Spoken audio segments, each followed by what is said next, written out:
new sort of video. Let's say I'm here with my friend ThatOneWhovian. Hi.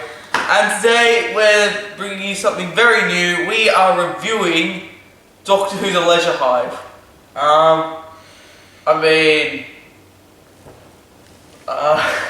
It was interesting to yes. say the least. So this is, you'll be thinking, why on earth, if you're making reviews of each episode, why are you starting with this? Well, actually I have no idea. Why did we choose this one?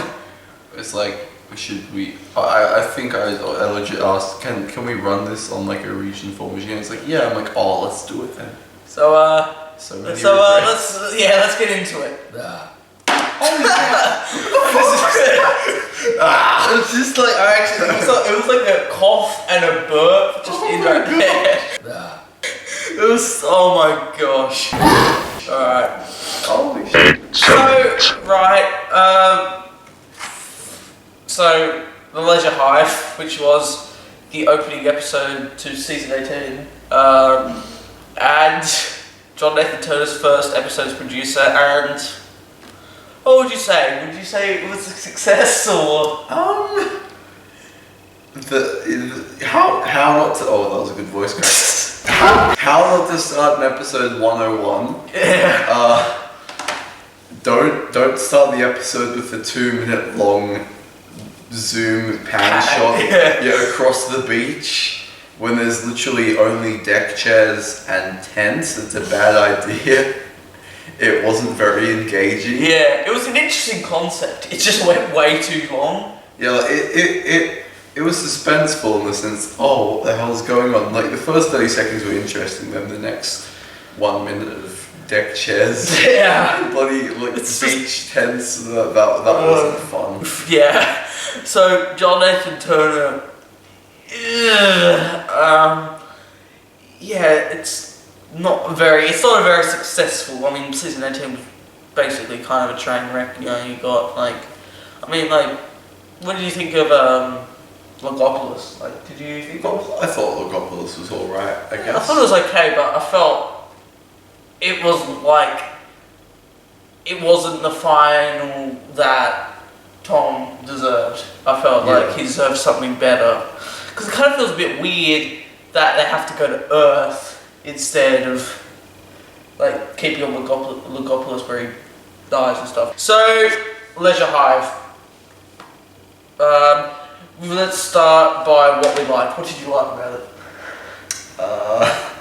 The set design was interesting. Yes. I guess that was cool.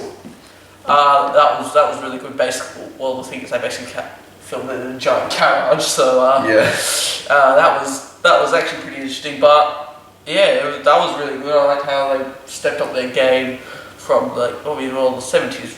Well, what comes to mind is Revenge of the Cybermen and the Ark in Space with the Nerva space station. I thought that was really well done. They made those sets brilliantly. But yeah, I felt they really stepped their game up. Of course, down to the last few years of the 80s, they were putting no effort into it, you know. So I'm just going to get up a list of things that I noted down. This is actually the first time I've noted down stuff for a review, so...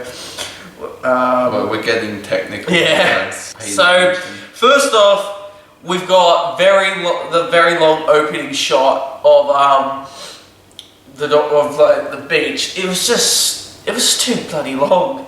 It was just like, okay, just get on with it. It's an interesting concept, but it's bloody boring. It was a bit weak of the acting of the Argolins or whatever they're called. Yeah, the Argolins. They felt a bit stale acting. It's just kind of weird. Yeah. They were just sort of especially the woman, she felt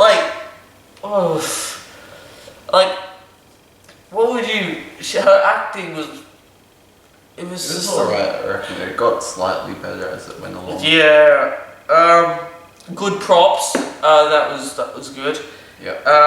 Then we've got the little meme that we talked about with the body, the face. So in the episode cliffhanger, you see Tom getting separated, and then the whole mouth just goes into the screen, and it's just like the title sequence goes. We're thinking, wait, so that's where Tom ended up. Yeah. His face is just embedded in the title sequence. It's just like, then what really happened in part one? Let's be honest. We they established a location. They're like, okay, we have a reason to go to this place. Okay, we're at the place. Okay, there's things happening. Okay, now the Doctor's screwed. And then it was just kind of establishing backfill for the next 3 episodes, and that was about it. It wasn't good. Yeah, it's just like for me, all that really happened was, okay, so they're at the beach. K9 gets destroyed, or half destroyed, whatever. They travel to that planet because Ramada suggested, and then basically they wander around a bit, exploring and stuff. Then the Doctor gets into the machine, stuff like that. So, to be honest, not really much in part one for me.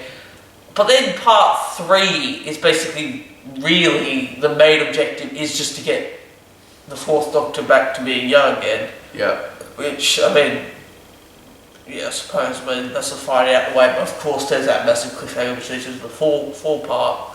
But yeah, and then we've got the cheesy reveal of the guy as one of the child. Oh, it's like rips off the face mask and was like, oh wait, no, wait. No, it's the teenager, like the oh, that guy. Yeah. I'm a child of the reality. Yeah, it's just and it's just that cheesy synthesizer music was just like, oh my god.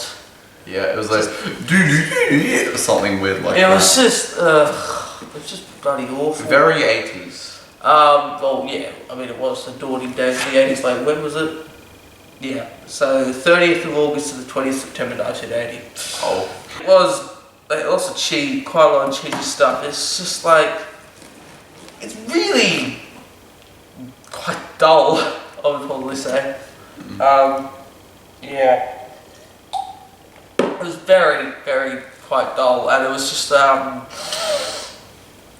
not very a particularly great opener for a season. Would you clarify it as probably the worst season opener of all time? Of all time. Ooh. I mean, okay, so Destiny of the Daleks is an opening, but since it's regarded as the worst Dalek story, it can still be the worst Dalek story and the worst opener of all time.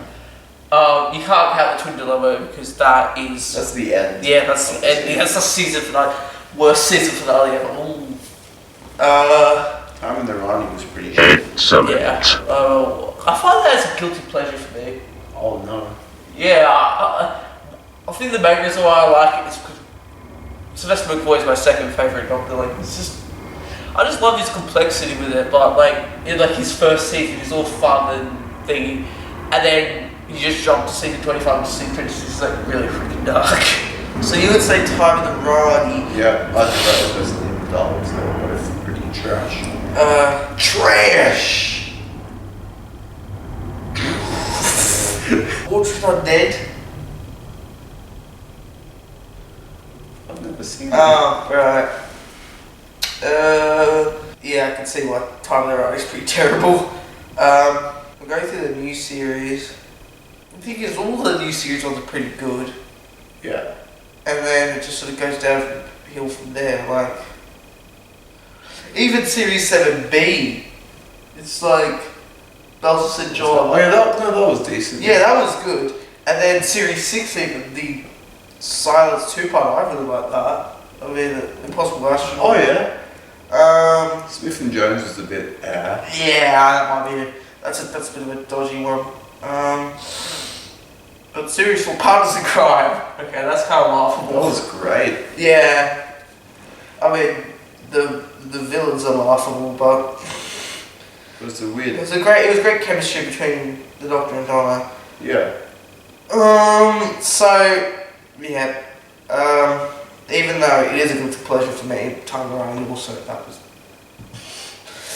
pretty terrible. It belongs in the trash.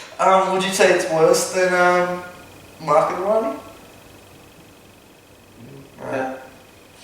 I'm just trying to. I'm just because I haven't seen Mark and Ronnie, so I don't know if it's actually... Apparently it's okay, it's like kind of mediocre. Apparently. So it's actually okay, it's not terrible, like...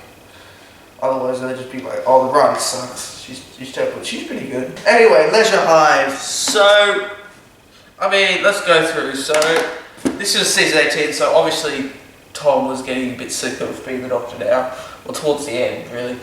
So, you can sort of see that, like, that's when he began to, like, get rid of his curls, sort of. Like, literally by Logopoulos, he's, like, just literally just, his hair's all over the place. And so, his acting... Do you reckon it went a bit downhill with this episode? It's a good question. I reckon he still maintained a kind of, well, the positive, well, you could call it a facade to an extent, as the fourth Doctor. But, upon reflection, nothing really stood out to me so much that I could think, oh yes, that's it, he's changed, I can tell. So I guess... In the midst of all that was happening, I guess, he was hanging in there and still trying his best to be the fourth Doctor. Well, no, just the Doctor, I guess. Yeah, I can sort of see that. I mean, like, I don't think during the first few days of production of the first half of season 18, I don't think he actually knew that he was like, this is going to be his final season. I got a feeling like he was like, because like of course like there must have been like, I mean then again he would have known because everything was changing.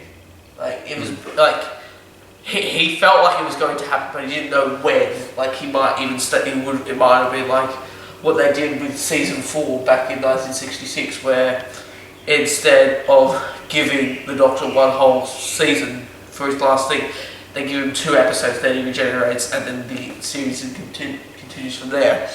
But of course, they have to send him off like with a proper ending, with a whole full season, new companion, you know, new everything. It's like, I mean, that's what they're going through this year, aren't they? They're like this, that. I mean, they're gonna have so many different things next year. There's gonna be a new title sequence, new theme. There's gonna be a new title sequence. Yeah. Excellent.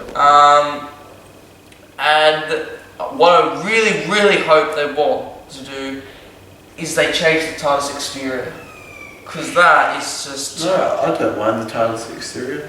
It's just, it's been there for like, what, like 7 years. So yeah, I really hope they do change the TARDIS exterior for next year, because, you know, it'll make it even more fresher than before. But yeah, anyway, we've gone off topic again. So Leisure Hive.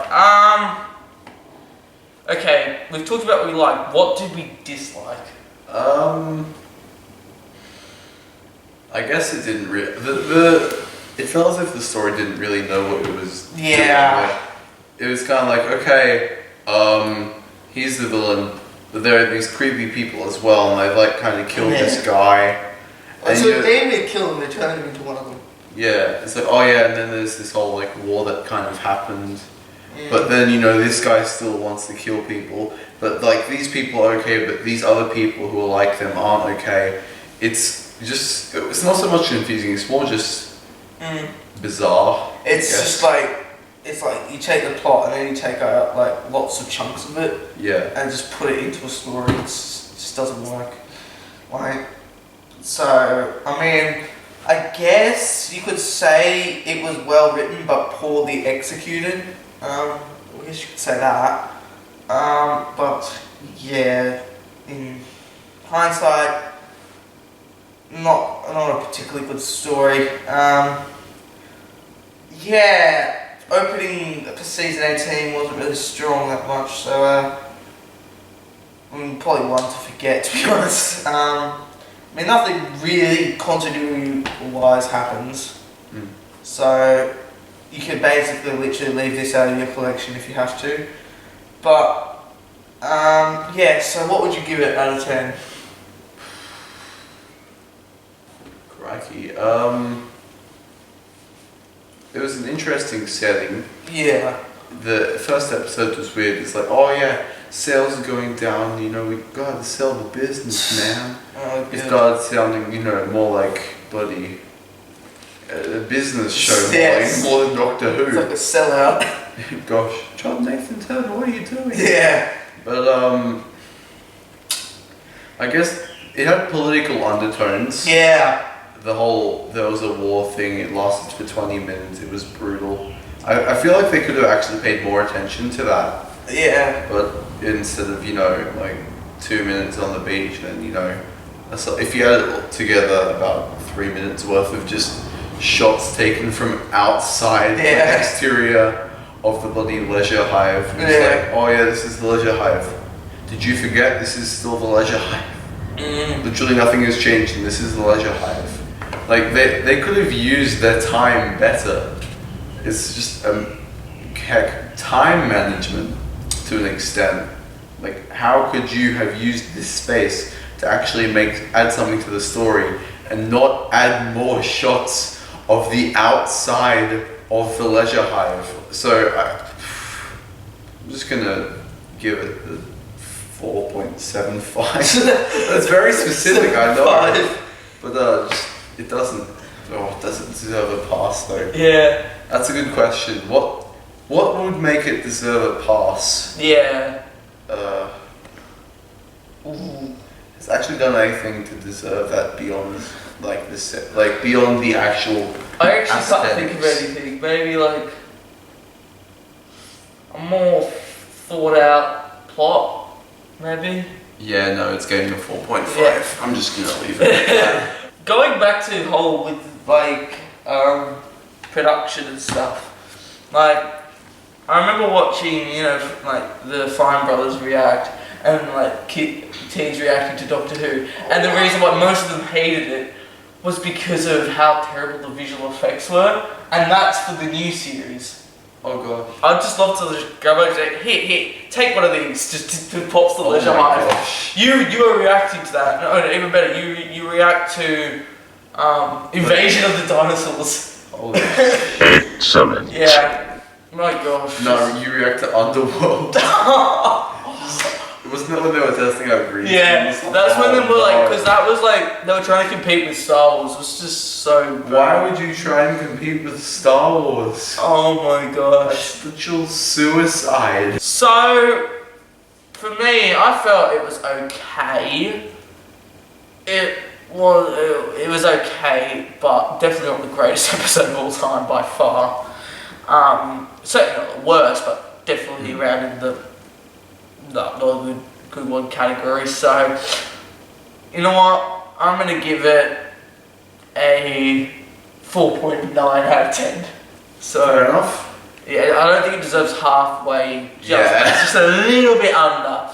It's just in that category. So, yeah, I mean, most of the things are quite laughable, like the costumes and stuff. And really, why did the Doctor have to be old? Because the machine. I guess it's because they needed a reason to keep them on the planet to make the story longer. Oh, yeah. So, Yeah. I mean, nothing really works. Television doesn't work where they do those off-screen adventures where literally nothing bad happens. Like the Doctor just goes on holiday or something, and it's just you never see that on TV because we need something to happen. Come on. Yeah, that was the review for the Leisure Hive, which was very off topic. But yes, there may be some more reviews coming out. I actually have no idea. But we could get very cynical about other things, like we could talk about, Time Lash, no. Twin Dilemma, other ones. Maybe we review Robot or something. But yeah, you never know. So I think that wraps everything up. So yeah. So thank you for watching. Be sure to leave a like and a comment, all that other stuff. Check my social media out all over the place over there. Make sure you subscribe to ThatOneWhovian. He doesn't really do much, but precisely. Yeah. Oh yeah. Yes. And also check out our Series 10 live stream that we did a few days ago. We had lots of fun on that. Yep. We talked about, what did we talk about? We talked about Series 10. We talked about a bunch of Yeah, we talked about Series 10. we talked about our worst episodes from each Doctor, which is basically sort of a loose sequel to our Hunter Subscriber special. And then we talked about our favourite season of all time, so check that out. But yeah, so thank you for watching, and I'll see you guys next time. This is me, the Whovian Man, signing out. Goodbye.